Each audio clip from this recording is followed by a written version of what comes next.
দীর্ঘ ২৭ বছর নিখোঁজ থাকার পর অবশেষে দেশে ফিরেছেন শরীয়তপুরের নড়িয়া উপজেলার প্রবাসী আমির হোসেন তালুকদার। রাত ১টায় বাতিক এয়ারলাইন্সের একটি ফ্লাইটে শাহজালাল আন্তর্জাতিক বিমানবন্দরে নামেন তিনি। এ সময় বিমানবন্দরে তৈরি হয় আবেগঘন পরিবেশ। এস এ বাপ্পির তোলা ছবিতে শাহরিয়ার ইমতিয়াজের প্রতিবেদন। ২৭ বছর নিখোঁজ থাকার পর দেশে ফিরবেন প্রবাসী বাবা। বিমানবন্দরে সেই প্রতীক্ষার ভারে এভাবেই কান্নায় ভেঙে পড়েন প্রবাসী আমির হোসেনের ছোট সন্তান। এটাই শুকরিয়া মালিকের কাছে যে আমার বাবারে অন্তত শেষ জীবন হলো দেখছি, আমার বাবারে কাছে পাইছি। কখনো তো বাবারে ছুঁয়া দেখি নাই, এখন হয়তো ছুঁয়া দেখি। একেবারেই স্বপ্নের মতো। তো ওই অনুভূতি নিয়ে আসি যে বাবারে কখন দেখব। অবশেষে ঘটে দীর্ঘ প্রতীক্ষার অবসান। শাহজালাল আন্তর্জাতিক বিমানবন্দরে রাত ১টায় নামেন প্রবাসী আমির হোসেন। ৩ দশক পর তাকে পেয়ে আবেগ আপ্লুত হয়ে পড়েন সন্তানেরা।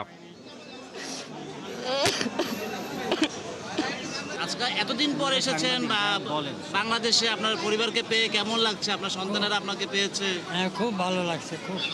বাবা একটু অসুস্থ, তো সমস্যা নেই, আমারই বাবা। এখন বাবারে বাড়িতে নিয়ে বাবার যত সাধ্য চেষ্টা করব, ট্রিটমেন্ট করব। ভাগ্যের চাকা ঘোরাতে প্রায় ৩০ বছর আগে মালয়েশিয়ার পাড়ি জমান শরীয়তপুরের নড়িয়ার আমির হোসেন। প্রথম ৩ বছর পরিবারের সঙ্গে যোগাযোগ থাকলেও এরপর ২৭ বছর ছিলেন নিখোঁজ।